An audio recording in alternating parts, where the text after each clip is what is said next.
Hello students, नमस्कार। कैसे हैं आप सब? तो अभी तक हमने 1.3 के कितने सवाल कर लिए हैं? पहला, दूसरा और तीसरे का पहला। अब हम 1.3 का जो थर्ड क्वेश्चन है उसका सेकंड वाला करने वाले हैं। कौन सा प्रश्न? प्रश्न तीसरे का पहला हमने कर लिया है, ये हम दूसरा कर रहे हैं। और दूसरा प्रश्न क्या है? 7 करनी 5 सिद्ध करना है। 7 करनी 5 एक अपरिमेय संख्या है। एक अपरिमेय संख्या है। ठीक है, ये प्रश्न है। ठीक, हल तरीका वही। इससे लास्ट क्वेश्चन में, इससे लास्ट प्रश्न में मैंने आपको बताया था कि अगर यहाँ पर करनी 5 अकेला होता तो जो इस प्रश्नावली का पहला प्रश्न किया था हमने, कौन सा पहला प्रश्न किया था, उसी मेथड से हम फिर इसको करते हैं। लेकिन अगर करनी 5 या किसी भी करनी वाली संख्या के साथ कोई भी संख्या गुणा में है या पट्टे में है, कुछ भी है, तो फिर उसको करने का तरीका ये है, जैसे इसका पहला प्रश्न किया था वैसे इसको। ठीक है, तो अब यहाँ पर हम क्या करेंगे? इसके विपरीत हम मान लेंगे, माना कि 7 करनी 5 नहीं कि 7 करनी 5 एक परिमेय संख्या है। इसके विपरीत मानते हैं हम, एक परिमेय संख्या है। ठीक है, तब अगर ये परिमेय संख्या है, कौन 7 करनी 5, तो इसको कम से कम दो संख्या a बटे b के रूप में, p बटे q के रूप में लिख सकते हैं, तो a बटे b में लिख सकते हैं, जहाँ a और b क्या है? पूर्णांक है। यहाँ पे हम ऐसा भी लिख सकते हैं, पूर्णांक हैं, है ना। एवं कैसे पूर्णांक हैं? जो इस प्रकार से सहअभाज्य हैं, सहअभाज्य हैं। ठीक है, तथा सहअभाज्य तो हैं, लेकिन इसका जो b है वो नॉट इक्वल टू 0, 0 के बराबर नहीं है। इतना हमने कर लिया, कोई दिक्कत नहीं। अब यहाँ पर सॉल्व करने के लिए इसका हम पक्षांतर करेंगे, तो 7 कहाँ आ जाएगा? गुणा में है तो b के साथ अपॉन में आ जाएगा। यहाँ तक भी कोई दिक्कत नहीं। अब हमें यहाँ क्या लिखना रहता है? हम लिखते हैं, क्योंकि सभी प्रश्न की यहाँ लिखने की भाषा लगभग एक सी है, इसमें कोई कंफ्यूज होने की ज़रूरत नहीं है, क्योंकि a और b कैसे हैं? पूर्णांक हैं। क्या है भाई? पूर्णांक हैं। अतः जब ये पूर्णांक हैं तो a बटे 7 भी क्या होगी? एक परिमेय संख्या होगी। इसका मतलब हुआ इसके बराबर ये है, तो ये भी एक परिमेय संख्या होगी। अर्थात करनी 5 भी एक परिमेय संख्या होगी। परंतु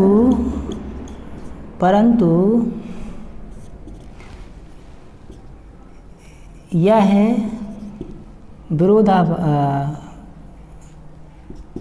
यह जो है ये विरोध करता है, विरोधाभास उत्पन्न करता है। क्या उत्पन्न करता है? विरोधाभास। मतलब ये विरोध करता है किसका? कि करनी 5 एक अपरिमेय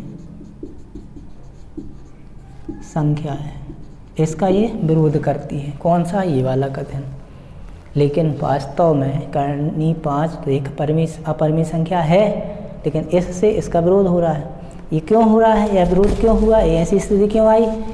यह विरोध जो है अपन यहाँ लिख सकते हैं, यह विरोधाभास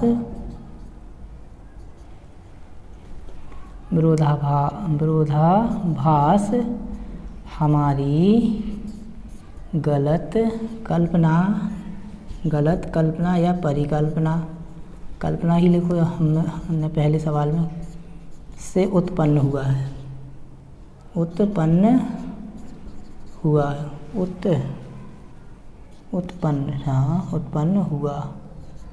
है ना।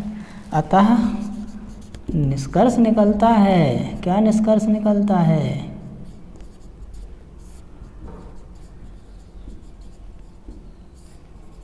निष्कर्ष निकलता है कि करनी 5 एक अपरिमेय संख्या होगी। ठीक है। अब इसके बाद अगला सवाल क्या है? अगला सवाल है इसका जैसे कि आपने दूसरा सवाल किया है वैसे ही अगला सवाल है। अगला सवाल क्या है आपका कि सिद्ध कीजिए 6 धन करनी 2। क्या सिद्ध कर रहा है? 6 + √2 एक अपरिमेय संख्या है। अपरिमेय संख्या है। ठीक है। ये आपको प्रूव करना है। क्या करना है? सिंपल, जैसा आपने दूसरा किया था वैसे ही फिर भी मैं कर दे रहा हूँ आपके लिए हल। इसके विपरीत मान लिया, माना 6 धन करनी 2 एक परिमेय संख्या है। क्या है? एक परिमेय संख्या है। जब ये परिमेय संख्या है तब इसको हम किस रूप में लिख सकते हैं? a/p में, जहाँ a और b कैसे हैं? सहअभाज्य पूर्णांक है या पूर्णांक हैं, सहअभाज्य हैं। कैसे हैं? सहअभाज्य हैं।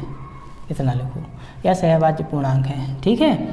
या पूर्णांक हैं जो सहअभाज्य हैं। कैसा भी लिख सकते हैं, इस पिछले सवाल में लिया पूर्णांक हैं जो सहअभाज्य हैं। सहअभाज्य हैं। साथ ही क्या है? जो b है वो 0 के बराबर नहीं है।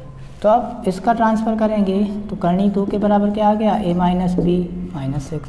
तो भाई यहाँ फिर वही जो आपने इससे पहले वाले क्वेश्चन में किया था दूसरे नंबर पर, या इसको वही भाषा यहाँ पर भी हम करेंगे, क्योंकि a व b कैसे हैं? a व b पूर्णांक है।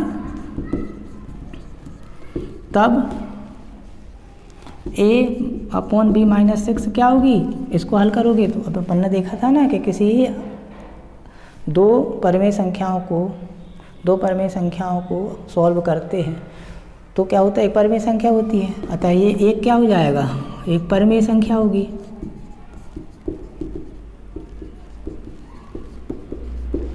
इसका मतलब क्या हुआ? इसका तो मतलब हुआ क्योंकि ये जो है इसके बराबर है तो करनी 2 भी एक परिमेय संख्या होगी। क्या होगी? परिमेय संख्या होगी। ठीक है। करनी 2 भी एक परिमेय संख्या होगी। अब ये परिमेय संख्या होगी, परंतु यह जो है विरोधाभास उत्पन्न करता है। काय का विरोधाभास? की करनी 2 एक अपरिमेय संख्या है। क्या है? करनी 2 एक अपरिमेय संख्या है। और यह विरोधाभास यह डायरेक्ट ऐसा भी लिख सकते हैं, हमारी गलत कल्पना के कारण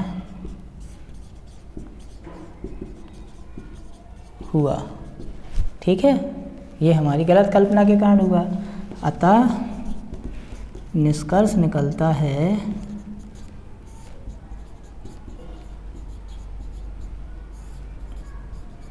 कि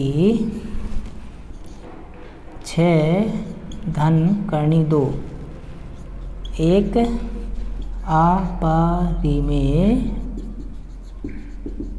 संख्या होगी। क्यों होगी? क्योंकि करनी 2 अपरिमेय संख्या है और हमने देखा कि हमने जाना कि एक अपरिमेय संख्या में किसी भी संख्या को हम जोड़ दें, जो रिजल्ट आएगा, जो सॉल्यूशन आएगा वो क्या आएगा? एक अपरिमेय संख्या ही आएगी।